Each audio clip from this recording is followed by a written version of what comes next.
Welcome to Think Big for Africa podcast. On this podcast, we will bring you interesting conversations with local, national, and international African leaders from all walks of life, home and abroad. Leaders who are doing their bits to progress Africa's development. Conversation topics will range from education, science, health, leadership, politics, business, and many other global issues. Conversations about everything that concerns Africa's development. Africa has so many wonderful achievers worldwide, and this is exactly what we will bring to you on Think Big for Africa podcast. Stay tuned.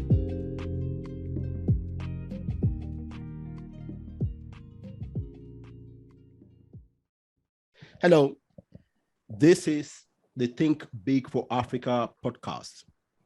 This is Ekene Banye, your host. Today, I have a good friend, an author, an entrepreneur. Well, we're going to have a good conversation. You know, his name is Osaretin Guobadia. Osat, how are you? Oh no, how you doing? How are things? I'm good. Thank you. Good to finally catch up. Yeah. I mean, thank you for being here today. I know you're busy, you know? Yeah. See, now, let's start this way. Tell my audience about you and your work. Let's start this way. Yep. Okay, that question's always a bit loaded. About me. I know why we always try to talk about ourselves. About me. Yes, about you. Okay. So, I mean, I'm a father, husband, entrepreneur. I founded a company called an infrastructure and technology firm about 15 years ago. You be static. Oh, wow. When we were joking and talking, he didn't do that. So exactly. Now we're talking. He does that. Anyway. So, father, husband, entrepreneur. I founded a company in Nigeria, infrastructure and technology firm about 15 years ago called DBH Africa. Yeah. I'm currently taking a sabbatical. I mean, this COVID period seems like a good time to take a break, taking a sabbatical and volunteering with government at the very moment. I like to call myself an aspiring farmer because it really I'd rather be on the farm and growing some crop that matters. So I refer to myself as an aspiring farmer. That's pretty much it. Okay. So I introduce you as an author. You co-authored a book, a nice book with a good friend of ours. Yes. Chukuka. And on this book, you have a podcast with a friend of yours, Jumoke, I guess. Yes. So the book is called In Pursuit: Journeys of African Entrepreneurship. Tell my audience about the book and maybe why you guys wrote this book and what are you trying to drive at from young Africans who want to get into entrepreneurship. Yeah. So, I mean, the book itself is actually a testament in entrepreneurship, right? Yeah. Chuka and I, basically sitting down right before the what we call the post-election break that tends to happen in Nigeria after elections.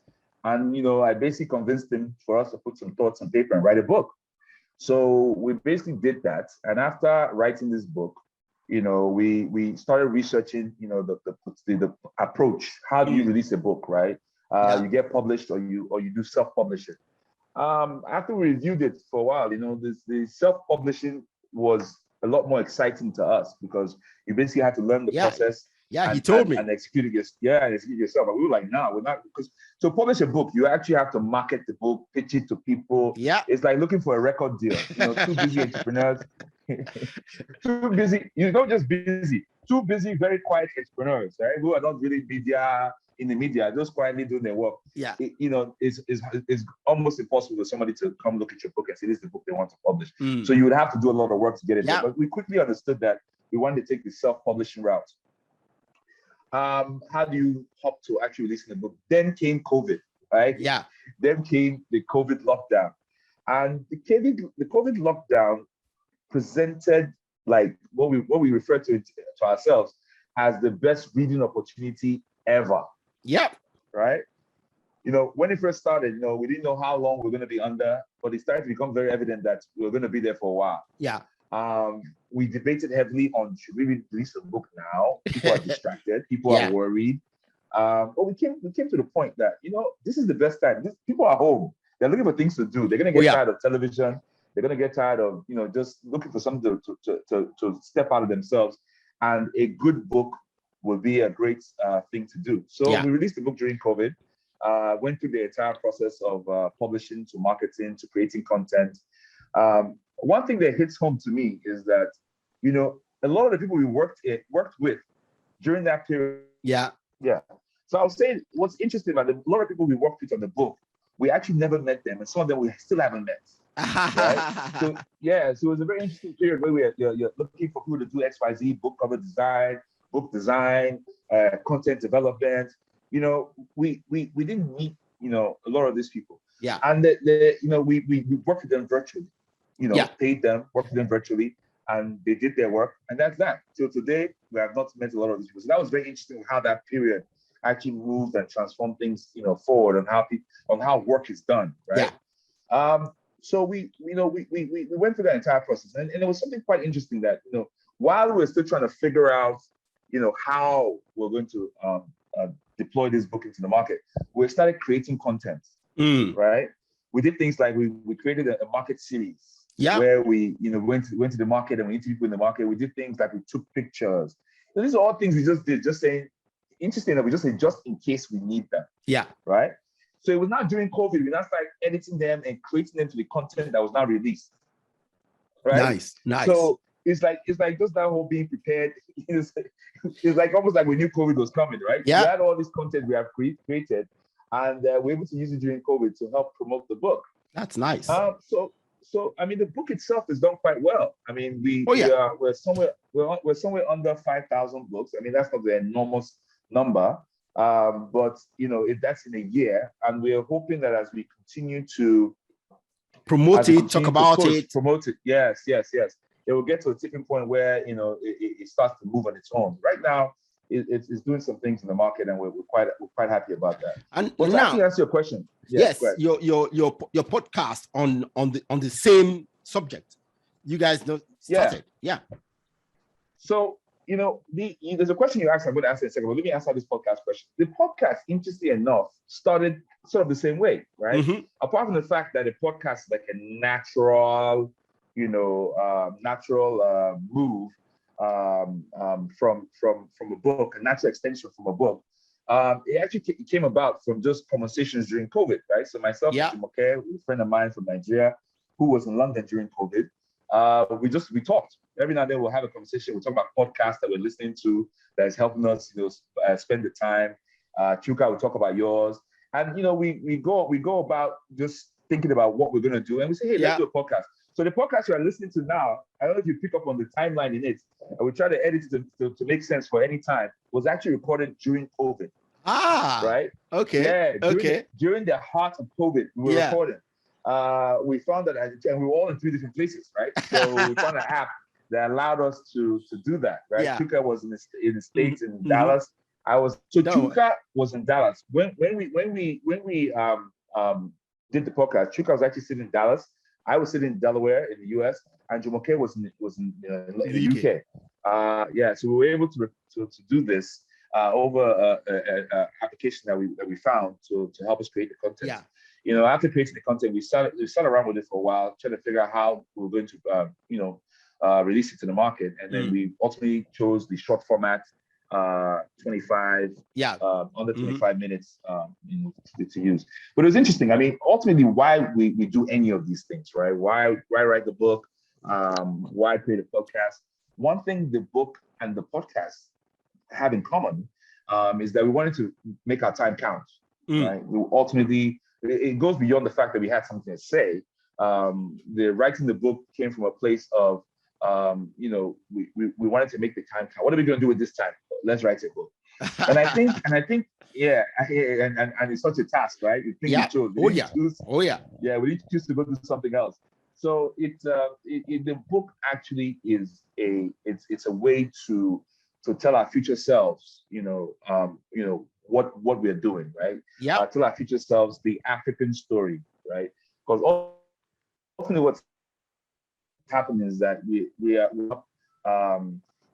trying to apply things that don't really fit our environment to us, right? So it's critical that African entrepreneurs tell their story to ensure that we have that we're on the right page. Good.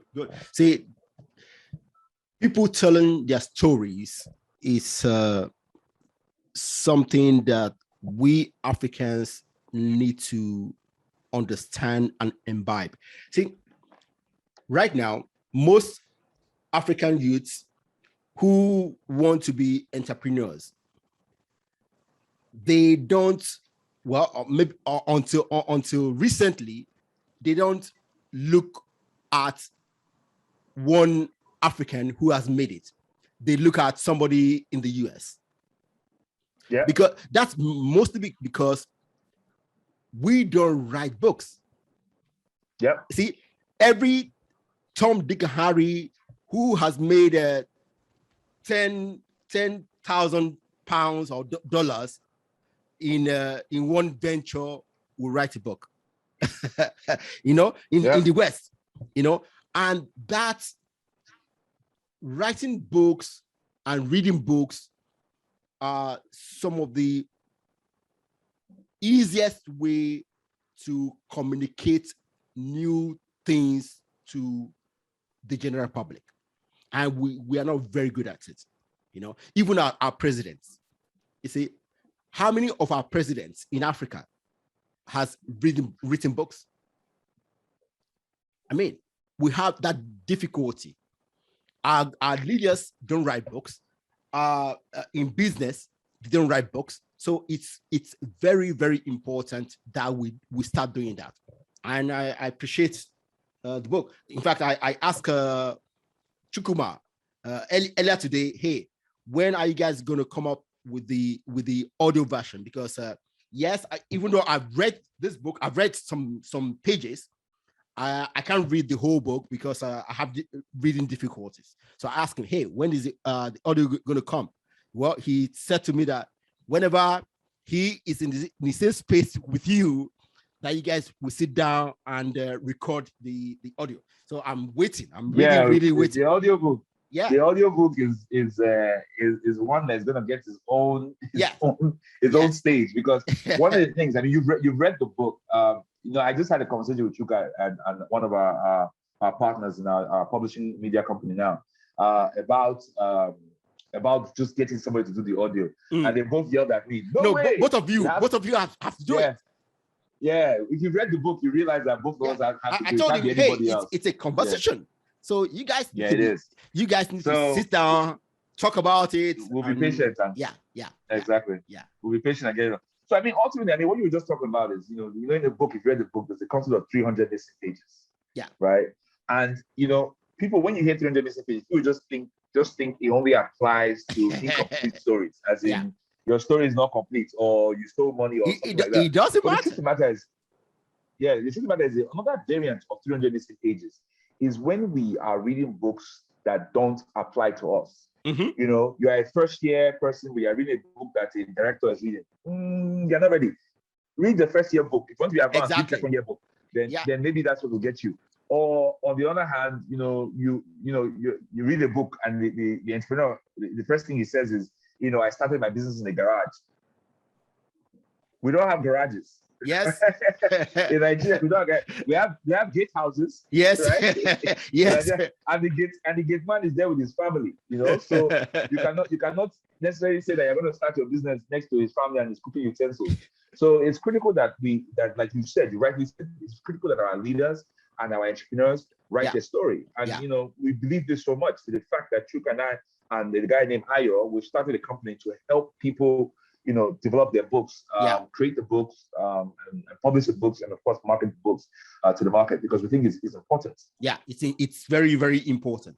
Now, well, right now, I wouldn't be asking you something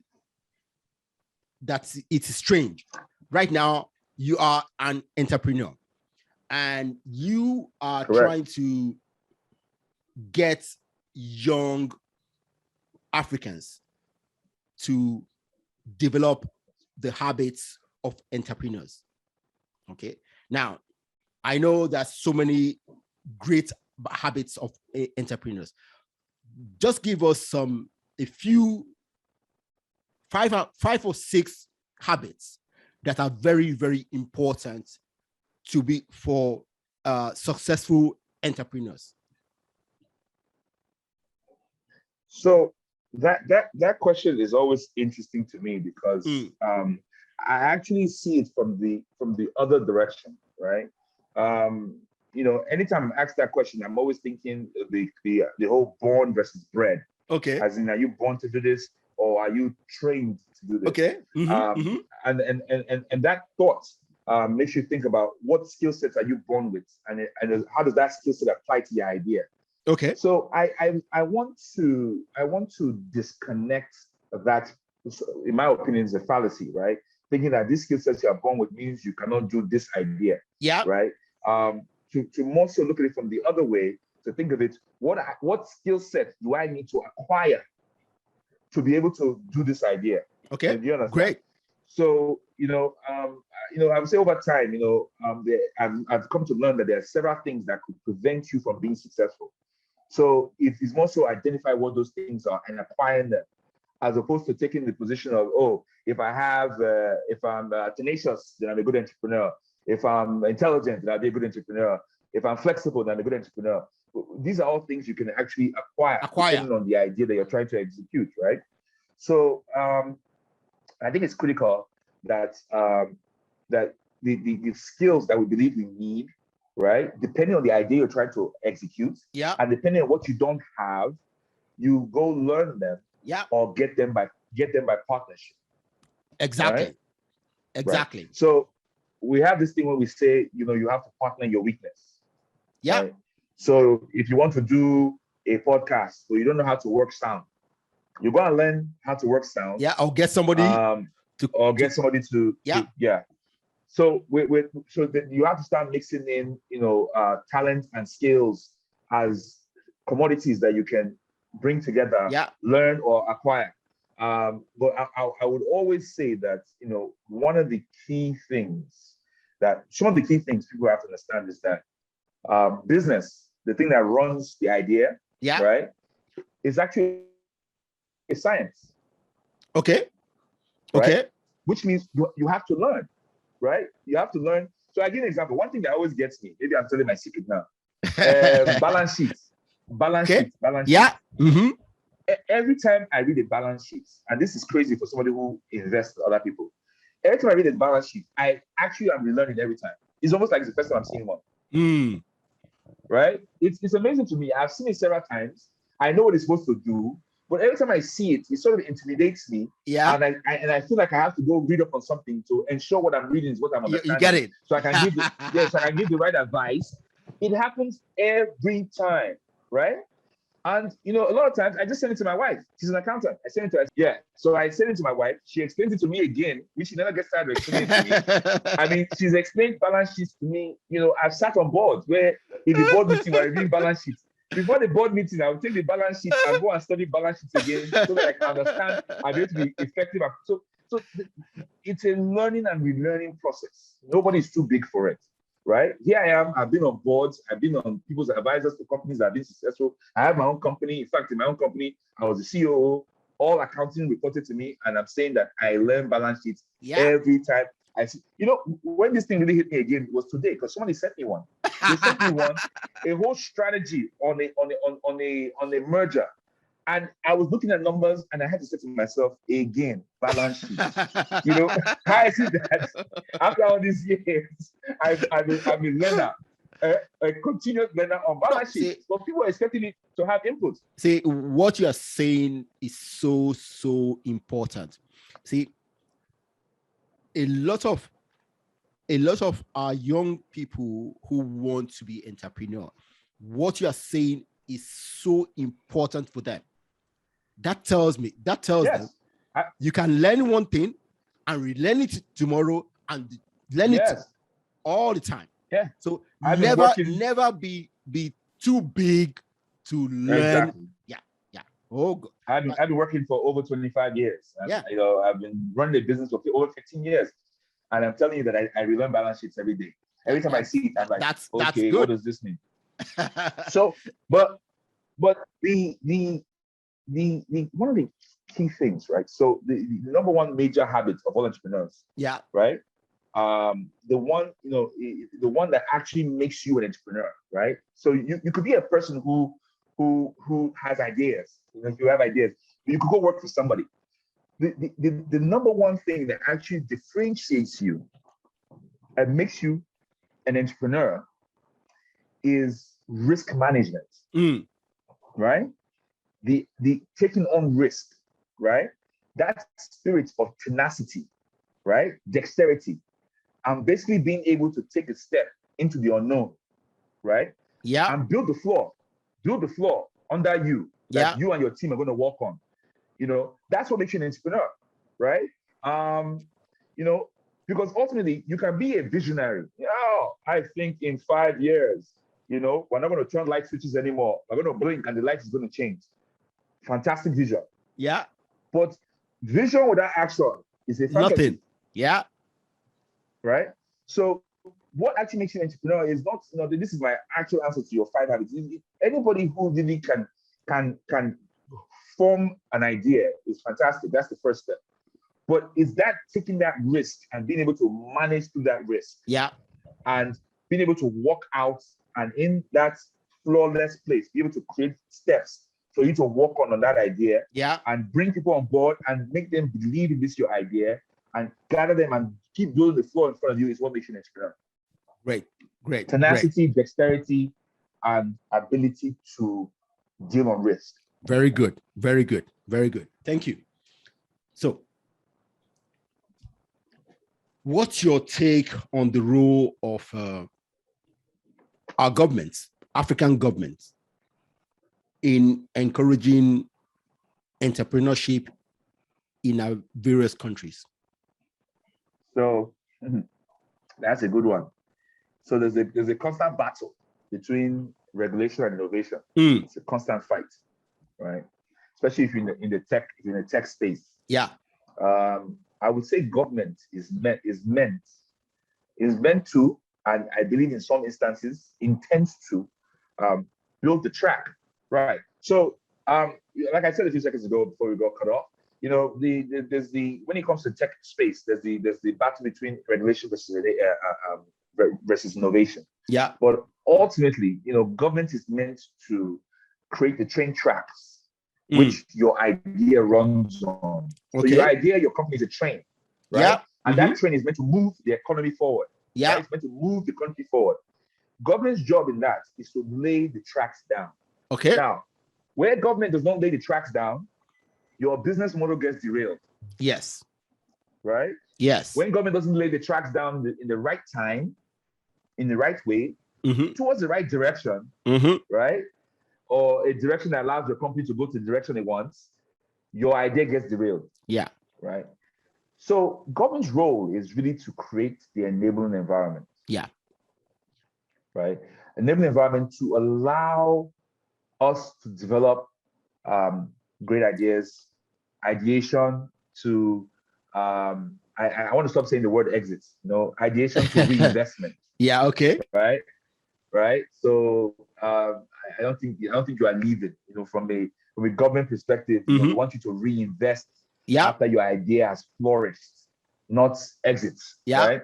So from ideation to reinvestment, you know, government is meant to create a path and manage through obstacles for companies to flourish, to be able to create value in the environment.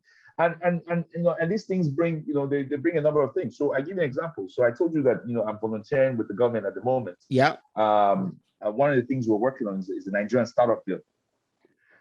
Now, the Nigerian Startup Bill is a direct response to the question: is government listening? Right? Is government responsive? Right? So government, basically pulled together a big tent, right? The big tech-enabled ecosystem members, partners, associates, regulators, service provisioners, to co-create a framework, right? That would help, guide future interactions, provide incentives to aid growth and stability. Yeah. So these things are doable, right? So that's something we're working on right now. And ultimately, when you create this incentive that helps businesses, you also look for them to reinvest through job creation, knowledge transfer, and a number of other things. So is that balance where you have a way where government and the companies, not content creators, but collaborate in some way. To move the country forward. So your question is, what's Africa, what's government's role in helping develop, entrepreneurship? It's really creating these tracks, right? It's really creating this track to help support businesses, right? So when these ideas come up, they're not now stumbling through regulation and policies that are not enabling or not properly planned, but more so are basically pushing them towards the right direction and helping them move their idea from ideation to reinvestment is what's key. Just looking at that kind of pipeline. Yeah, that's the role of the government. Okay, I agree absolutely. See, but what bothers me is this: in developed countries, I would say the smartest people in society. Last thing I heard was I agree. Oh, okay. I'm saying that in the developed countries, the smartest people they work in government. Yeah. Okay. They work in government. Okay. I say the smart. Let me rephrase it. The most educated people work in government. Okay. In the UK, for example, at least 80% of people who work in local government have first degrees. Okay. And maybe up to 50% have masters or PhDs. They are experts in what they do. Okay. Now, this is part of the way they can support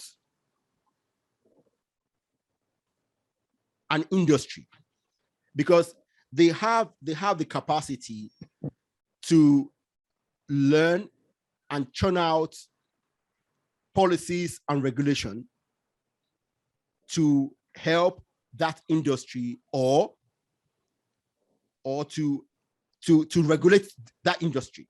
See, for example, in Nigeria, for example, I don't know. See, I'm asking a question because I don't know. Do we have the knowledge in government to sit down with the techie guys and really understand what they are talking about? I'm not talking about the politicians. No, I'm talking about the civil servants. Yeah. So do we have the people who understand the techie, all the technical issues in the space? Can they sit down? My answer is going to surprise you. Okay. Yes, we do. Oh, I'm happy. Yeah, we actually do. So a few seconds ago, you were giving us statistics about the education levels of the British government. Yeah. I would say that the statistics in Nigeria would be about the same, if not that's nice. higher. That's right? nice. Yeah, because you have to look at the nature of Nigerians, right? Nature of Africans. We value education, right?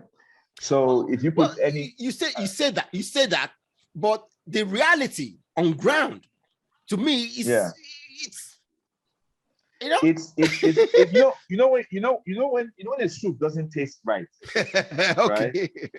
Right? I like food. Anybody who knows I like food. When a soup doesn't taste right, right? It's not. I'm a foodie.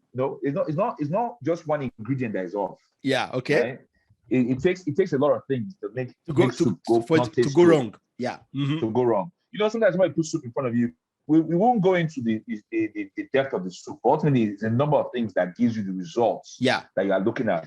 But if you start speaking to specifics, do we have very educated civil service? I will tell you yes, PhDs and MBAs and the like. That's a different conversation. We're not going to go into the details of where and how and what and so forth.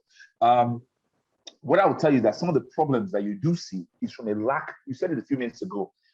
Do you have the people to sit down? What I would tell you is that the lack of sitting down is part of the problem. Okay. That's sitting down. So is a process that is the problem. Exactly. Okay. It's not that they are not capable people, very capable hands that we have in the Nigerian government. But sometimes it's the processes that puts things on the wrong rail. I think the question ultimately is one of execution. Yeah, execution. Yeah. Yeah, we don't like ideas in Africa. We don't like ideas. We have ideas. We know what needs to be done, right? We have brilliant minds, right? But we however, right? We however are yet to find the right balance of governance to produce the right rate of progress for us. Yeah. Right? Yeah. Is we're finding a system that works for us. Right now, we're still borrowing from here, borrowing from there. We need to develop our own approach that matches our own cultural temperament. I will tell you this. After this podcast, I will tell you. In fact, let me just say it now. Drop it. See, this is it. We have borrowed a lot of things, but we have not. To me, this is my view. I don't think we have ever sat down to ask ourselves the question: what do we actually need? Okay. Now we are running a what's it called now? A presidential government like America, right? Mm-hmm. Do we need to legislator? No, I don't think so. What do we need? A Congress and a Senate.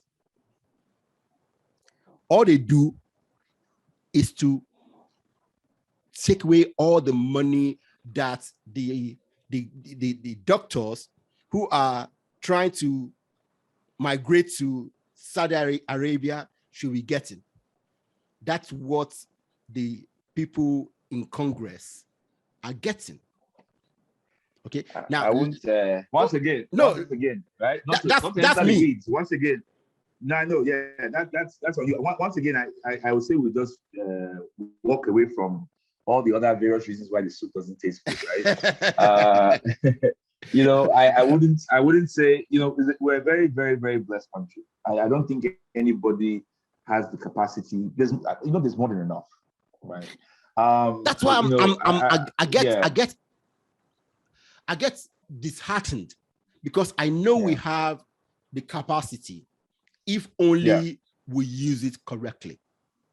But then, like you say, the process is a problem. So we need to sit down and ask ourselves what process will work for us. It's an African-wide problem. Recently I was just listening. I'm using Nigeria because we're Nigerians. Yeah, as a proxy. Yeah. Yeah, it's a proxy.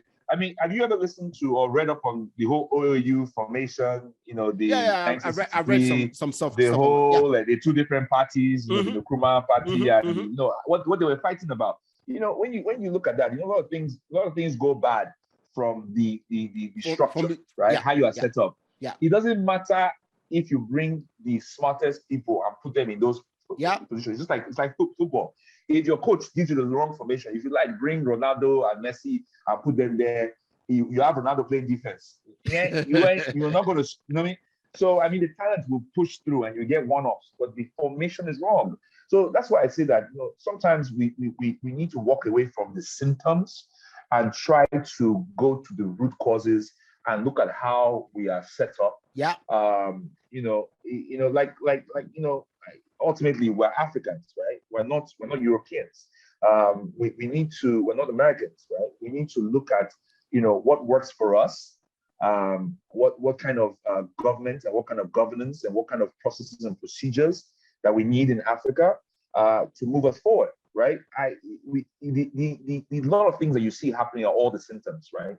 And you know, sometimes when you dissect these symptoms, it just takes you to the wrong place. So, in my opinion, it's always the wrong place to start. So, I've sort of seen the Wizard of Oz action on the front end and the magic he performed, and I've now gone behind the curtain and now seen Wizard of Oz pulling the chains, and I can come and tell you for a certainty that, you know, if we continue to jump at symptoms, we will waste our time and nothing will happen in our lifetime.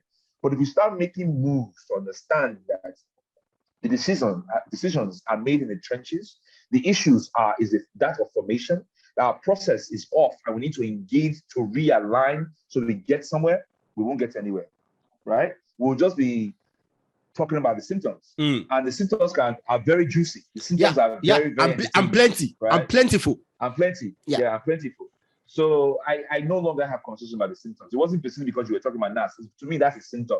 I move away from symptoms and I focus on what are the root causes. What is the underlying thing that can move this, you know, demonstrably to the right direction. Yeah. And that's what we all need to focus as intelligent Africans to move Africa forward, to put our place in the right position in the world.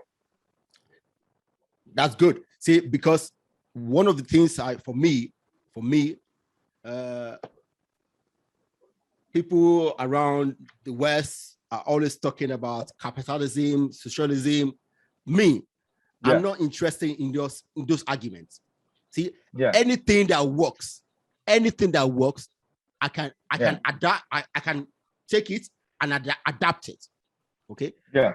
I'm not interested in capitalism, socialism. Both of them work both of them have pieces that work. Well, what do you call China?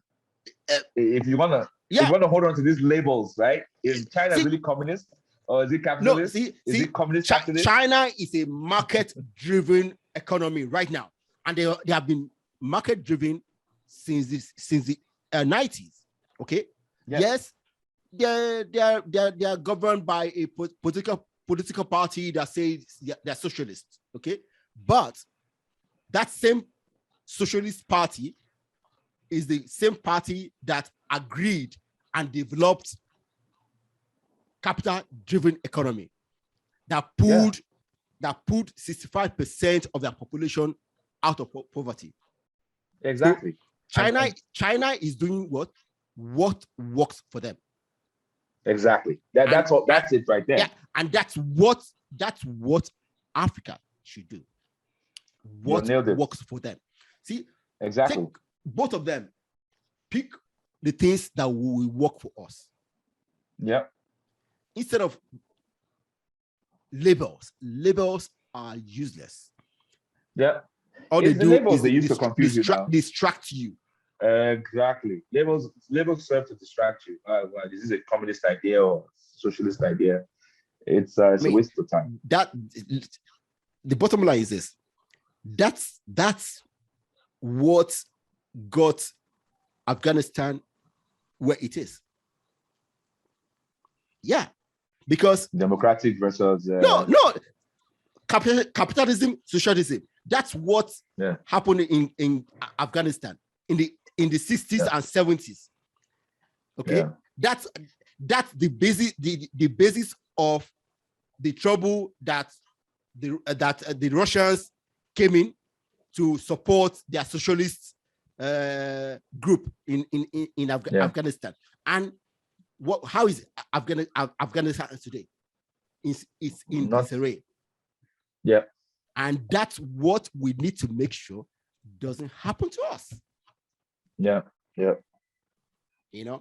Anyway, so, in fact, this question I'm going to ask you is about brain drain. Okay. Oh yeah. See, we're back at the 1980s stage now. Well, it's. I am in this country. I'm in the UK today, courtesy of a policy of the UK government that allowed me to leave Nigeria to come to the UK and work here. Okay. And there are so many other people who also took advantage of those things to leave their various countries and come to the West. Yeah.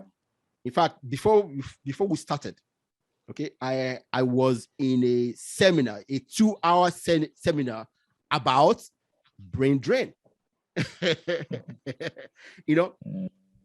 Now let's even just go back to what the Honorable Minister of Labor and Employment in Nigeria said some weeks ago. I think he was being interviewed on Channel TV, and he said Nigeria has abundant doctors.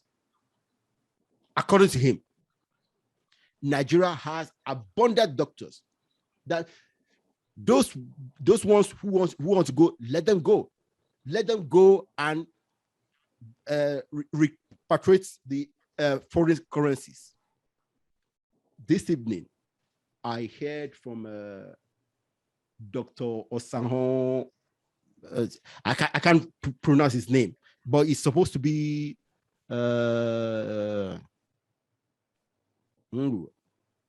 I've forgotten again. But it's a top guy in the medical labor movement. Let me put it that way. Osaretin Ena Belele or something like that.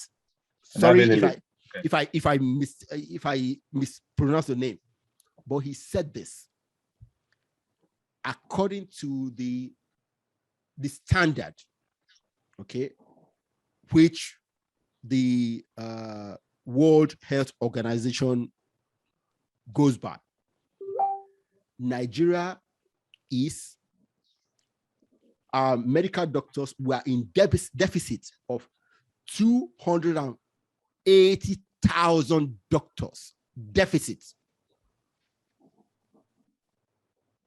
Yeah. So the question is this: how can our Minister of Labor and Employment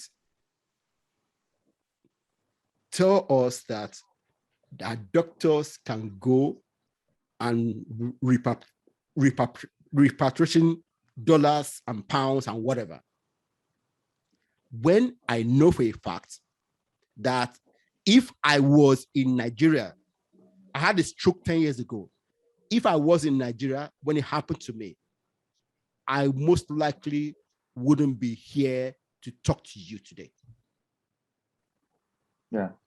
So, I mean, we've all had our health scares. I think this was one of the conversations that we had recently, where we spoke about the different reasons, families no longer live in Nigeria and so forth. Yeah. And we all know the issues with the healthcare system and so forth. I cannot dare speak to the context in which the Honorable Minister was coming from. Okay. For several reasons. One, I wasn't there. Two, I didn't get the question he was asking. Okay. Three, I don't know what the presentation was about. I think there's some point to be made about the volume of doctors that are produced in Nigeria due to the cost of, the overall cost of a medical degree in Nigeria. Yeah. That's another conversation for another day. Some would argue that the education is too cheap, which creates an imbalance in the market. It's subsidized, and that may be why it's subsidized on the other end. But that's economics question for the economists to answer on how changing the supply will improve the outputs, or how changing the supply would improve the quality of lives of those that do achieve something that should be really difficult. That's one way to look at it. But I would say this, I answer the question from what I believe, right? I think Nigeria's most valuable resources are our people. Okay. And we tend to get that confused a lot. We think it's oil. We think it's natural resources in our ground. It's our people. Our people are our most valuable resources. And how we reinvest in them and is key to our success. So when we lose one, just one, it's already too much, right? So when one person moves out of Nigeria, it's already too much. As you probably have already seen on our podcast, right? In Pursuit podcast, Shameful, Shameless plug. You hear we talked about migration. Right? In our book, we spoke about migration as well. One thing that you have to know that is true to human nature is that when the ground under you no longer supports you, you will move. So that has been true since that has been true since man who was killing and planting, killing and hunting and gathering. It's been true from there. When the water starts running, they move. When their animals are not going a different route, they move. When the ground dries up and they can't grow staple food they're growing, they move. So the migration and brain drain is a direct representation of the inability of the ground to sustain people. And you have to ultimately look at the amazing things that Nigerians do, Africans do, everywhere when they go to other grounds. It's gotten to the point now that when I get emails or posts about Nigerians doing amazing things, I'm somewhat upset. What else do you expect? I'm no longer impressed. I'm somewhat feeling sad because I think about these are our treasures. This is the value that Africa has to offer, and it's somewhat dissipated because it's all over the world, as opposed to being concentrated on our soil to create value here. So I would never support a statement that says, please go and bring back.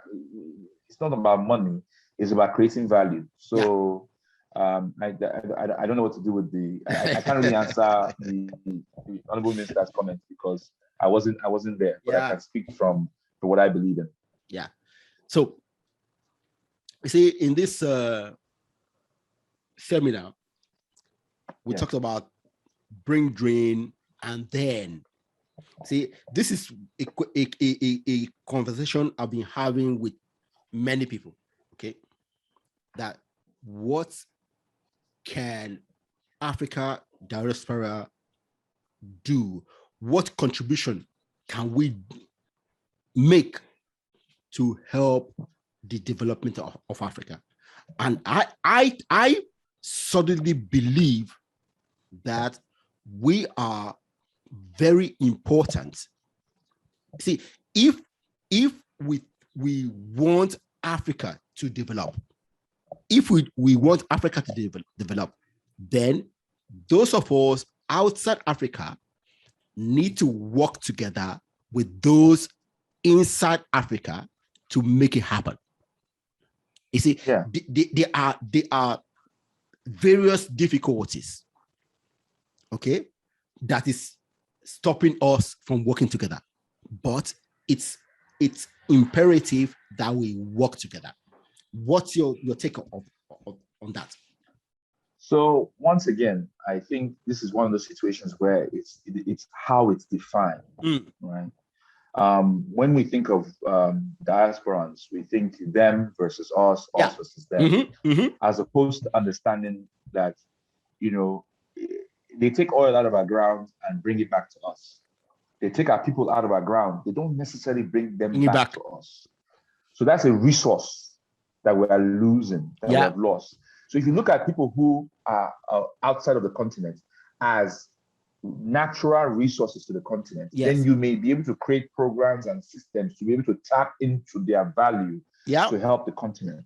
You know, these people are intelligent, they are skilled, they are talented, exposed, tested, experienced, and educated, right? You know, very valuable resources. We want them to come back home in any form or fashion and to contribute to nation building. It's very important. They should come, you know, any way you want to do it. Either you're coming for, you know, government has set up a 2-week program where you come in 2 weeks, you train people, you go back. Any form of fashion. The problem is that we're not currently looking at it as a resource that we must invest in and reposition back on the continent. That's where the problem starts, right? We must also look at it as, oh, they are there and they should send money back. And they come for Christmas. That's sort of where we leave it. And the other part is not seen in a complete view, right? You know, I do mean all African diaspora. You know, either they left by plane or they left by ship. Or ship. Yes. Right? That's my view too. They left with passports or they were kidnapped. Yeah. That's my view. That's my view. Yeah. That's my view. So they are all our valuable resources. And if you look at the generality of the value that the African diaspora has created in the world, if you bring that value and refocus it back on the continent, you know, we will take a rightful place. You know, that's part of the problem. We don't realize that the continent has been derailed by our resources being depleted, right? Taken from us. And if we don't start looking at people as the number one resource, we don't really see them as a depletion. That's when we now say, well, at 200 million now, if another 100 million are outside, what do we need them for? Exactly. But that other 100 million on the outside, they are creating value that we're not creating here. Well, right? See, they just be the 100. They are literally the top 100 million, maybe. Yeah. See, I was talking to my in-law this evening, and I brought up this conversation, and he says, "Well, if I go to Nigeria like I've done before to start something, and in fact, before I had my health issue, I registered a company with 2 friends of mine in Nigeria, and I wanted to get a shirt maker in London to what's the word now? For them to allow us to be their distributor in West Africa. Okay. Yeah. So I registered this company. I did it. It was my idea. I only called these guys, say, hey guys, this is what I'm thinking. I want to leave banking in 2 years. So this is what I want us to do. And I registered the company. I put the name on the paper. Let's do it together. Unfortunately, I got sick. So when I left the hospital, I went to Nigeria, and I was at my father's house. They came to see me. Fine. Then I couldn't speak. I couldn't speak at all. You know, it took me nearly 4 years to be able to speak. Now, unfortunately, what this guy did was to remove my name from the company I registered. They removed my name without my knowing. Unfortunately, I was the person who contacted the company. So they came back to me and they told me, oh, this. Unfortunately, because they removed my name and I wasn't in the place to do anything, I couldn't hand the thing back to them to work on. See, this is the issue. Many of our people, they don't understand this collaboration with us, that we should work together to build something. Many of us in diaspora, we have tried to do something back home, and the people we relied on only wanted to chop. And this is the issue for us. Yeah. So that ultimately is a symptom, right? That would happen in any environment where you're fooled to believe that the lack is what's sustainable. That is always not going to be enough. Yeah. Right. And you know, as we do a number of things. So like I said earlier, the symptoms prevent us from solving the problems. Right. So the symptom of the fact that you are likely going to get, you know, cheated by the person that there've been several stories. You know, you sent money home to build a house, you come back, there's no house, there's no land. But the person you send the money to, he built a house and he has a car that came. But you chop your money with that, I mean. But you know, there's stories like that, and interestingly enough, there's stories that are successful that people just don't tell the stories. So all you hear is the negative stories, right? So it's one of those things where if we start to solve the problems, if we create a platform for diasporans to invest without going through that path, and it now creates jobs, it will reduce the amount of these situations happening, right? What you just said was the solution that someone, the professor of economics on that seminar gave. That if we create a platform that people in diaspora can invest, that will create jobs and all that. Yeah, it's all about intentions, right? So if you look at the people in diaspora as resources, and you want to tap into that resource, you create a platform where you get them to volunteer their holiday. So maybe you want to do holiday. Okay, no problem. We'll pay for you to come to Nigeria. But when you get here, you will do 1 hour a week in our hospital. Yeah.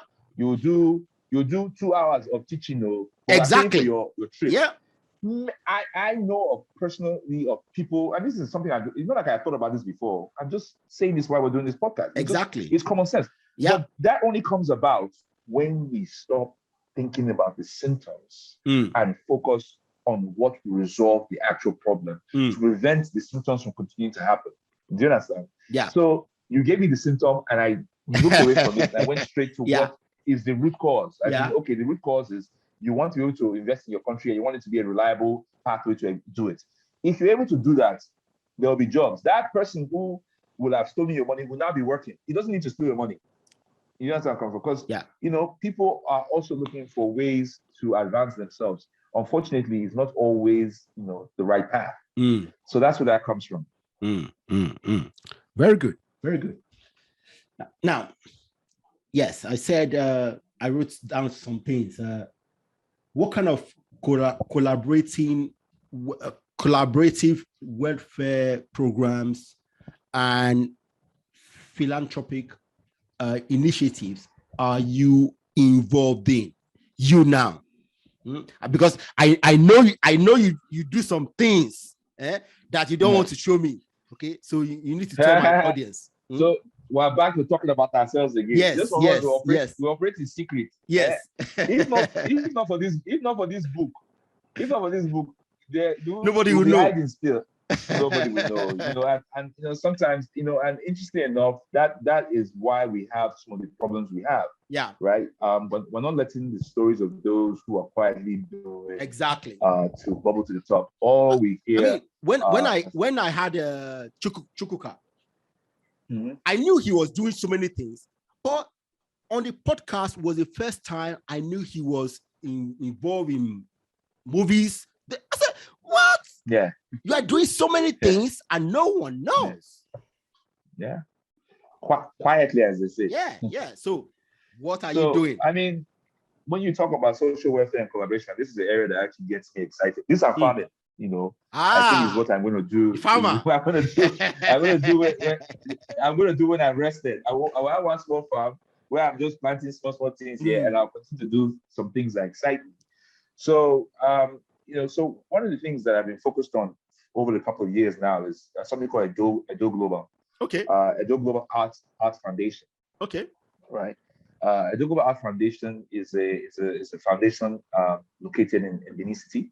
Okay. Right in the heart of Benin City. We have about 3 floors that were taken up in the building, and we intend to take up the entire building. Which side of Benin is that? Which side? It's on Sakomba Road. Okay. Road. Mm-hmm. Do you know Leventis? Do you know former Leventis? It's been a long time I was there.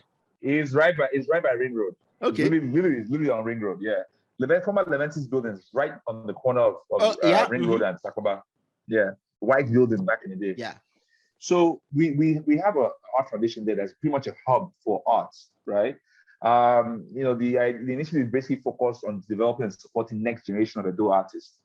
And we've had a number of successes. We have artists who have been featured on BBC, won awards. We've had a number. So let me know one or two. I'll bring them on my podcast. Oh, and we'll talk about it. Right after we finish this, I'll give you one or two names. Very good.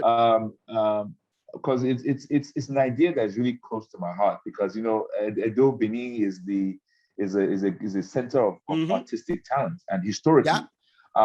So to play a role in helping develop and give opportunities to young artists is a passion project that we're watching develop and grow. We've seen, and like I said, we've had a number of successes. We even have somebody who's going to the British Museum for a program, a residency in a couple of months. Good. So that's good. Yeah. So you have all these young artists who are getting critically acclaimed. From there. When you go there, it's actually a must-see in Benin now. People go to Benin for weddings, funerals. They stop by Edo Global on their way out. They check out the artists. You basically go in and you have different artists have different rooms. You walk in there, you see their work, and then you purchase what you want, or you maybe a program. We run a number of programs for students. We run programs for primary school students, university students, a number of other programs we've done in conjunction with museums around the world. A lot of museum directors have come to visit us to see what we're doing there, and it's a very interesting project that's coming to life every day, and we thank God for what we're able to do. Very good, project. Very good, nice. Yeah. So this is my usual last question. See. The last question. Yes. My last question. I ask it to every guest of mine. I ask, what? You close your eyes, you see Africa in 20, 30 years. What do you see? What do you see? The Africa of our dreams. Okay, and what is that? So when you see the problem with asking this kind of question to project managers, and process managers, people who do analysis, is that we don't want to belt out the fantasy because we see the problems. Yeah. Right. And the problems tend to keep us somewhat sedated, right, in what the potentials are. Yeah. What we want to do is we want to try to give our small part to solving the problem, so that in 20, 13 years, our children, they opt to live on the continent than to live somewhere else. Just the same way I told my dad I was moving to Nigeria. He was shocked at first, and then he gave me a pat on the back and say, Godspeed and good luck in what you're trying to achieve there. Very good. So you would hope that you'll be able to create a place where your children would choose to live in Benin City, as opposed to New York. And that is a prayer, and that's what we hope for. When Africa truly ascends and rises, as opposed to the current dance that it's doing, where it goes forward, then it comes back, and it goes sideways. Africa Rising is another label that used to do us with Joro, right? Yeah. When it's truly rising, ascending to where it belongs, we hope for an Africa that lives to her potentials. Yeah. In her own way. That's what people don't tend to understand. In her own way, not in another person's way, in her own way, we tend to, it's very difficult to answer the question of what we expect when we're yet to embrace the issues, right? We don't want to embrace or understand that, colonialism and the vestiges of colonialism, still serve as a derailing factor. Yeah. In Africa's growth, right? We're still dealing with the effects. Still dealing. We're talking about bring back our arts. Interesting enough, Edo Global, the project I spoke about a few seconds ago, is indirectly involved in the Bring Back Our Art. And I'm happy. I'm happy to see major museums in Europe agreeing to bring back some stuff. That's good. Yeah. That's very good. My partner in Edo Global, Enote, is actually very key in that project. He's been working on it for a couple of years. So we're very aligned. The project is very aligned with part of the reasons why. So let me tell you a story real quick about this art thing. So I was in the studio of one of our artists recently, and she was trying to, from a picture, she was trying to do bronze work of a piece that was done hundreds of years ago, right? That sits in the British Museum. Yeah. Now, one of those pieces they stole. They stole, before they started kidnapping. Yeah. Right. She was using a picture. Both of us were looking at this picture. We were trying to understand what was on the other side. We couldn't identify what the design was. Okay. Because we were looking for a picture. So part of the reason why we're doing a Edo Global is that when these art pieces come back and you go to the museum in the Benin City to look at the pieces that are now arrived, and you want to recreate it, Edo Global will be the place where you have a studio to recreate it. Yeah. You are no longer looking from a picture, you are now looking at the actual artifacts. Right? So that's the difference. And a lot of people don't realize that these artifacts weren't just art, they are part of our history. Yeah. Oh, see, so that's how we represent our history. With the carvings of kings and Exactly. So this is what I mean when I say we're still dealing with the effects. We're still dealing with colonialism and its vestiges, right? We're still dealing with the effects, of our prized possessions. And when I say prized possessions, I mean people being ripped away from us, art, our history, and our natural resources. Some of these things are still in process, still being ripped away from us. So this is not an excuse. It's not an excuse, but it's a fact. It's something we have to embrace to enable us maintain a plan. That we have to embrace it before we can now say, okay, now we can plan for the Africa of our dreams. Yeah. Right? Yeah. Otherwise, it goes back we're in dreamland. And you see exactly what I was about to say. Otherwise, you are fantasizing. Yeah. Right. So it would have been very easy for me to just postulate. Well, Africa of my dream. I look forward to Africa that looks like, what's that movie again? The one that we were excited about. Sure. The one that everybody talks about now. They refer to Africa now. The movie that the Marvel movie. I don't know. See me. I've lost many. So you two of us just proved how old we were. There's a Marvel movie that was released a couple of years ago about Africa. Nice. Panther. What was it?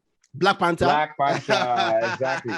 So what's interesting about Black Panther, and most people don't realize, sometimes people create art, and in the creation of the art, it's like things get infused in, and sometimes they don't intend to do it.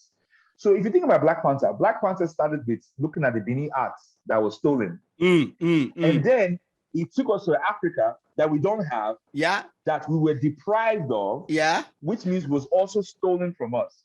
So ultimately, that's what Africa would have been if not for colonialism, right? We would have arrived at our own modernization, our own way. We wouldn't have gotten things that we didn't need. Like, thank you for your fridge, but maybe we didn't need a fridge. Do you understand?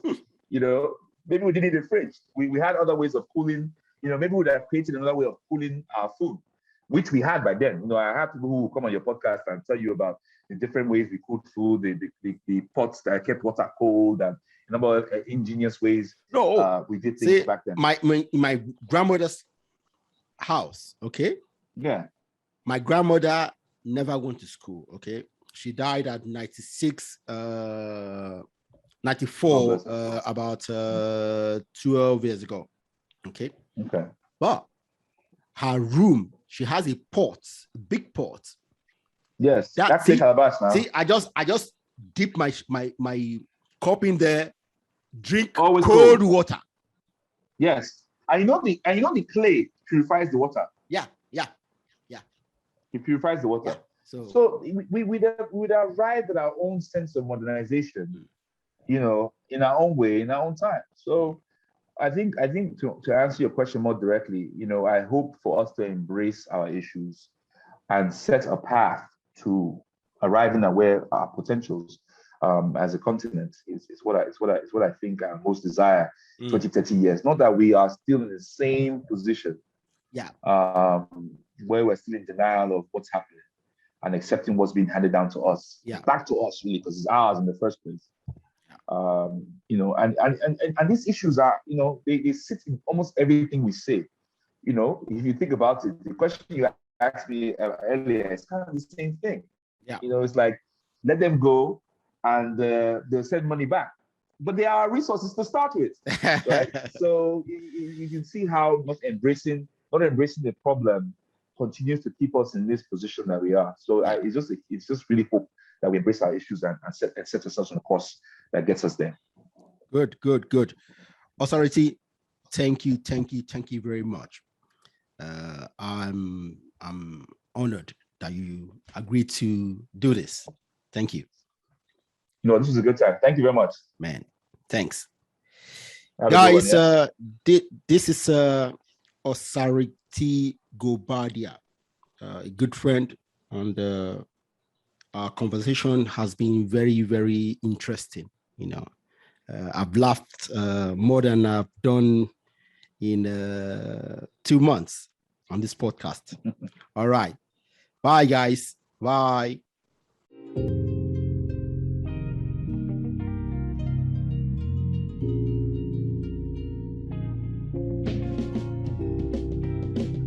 Listen or watch more episodes of Think Big for Africa podcast with new guests every week.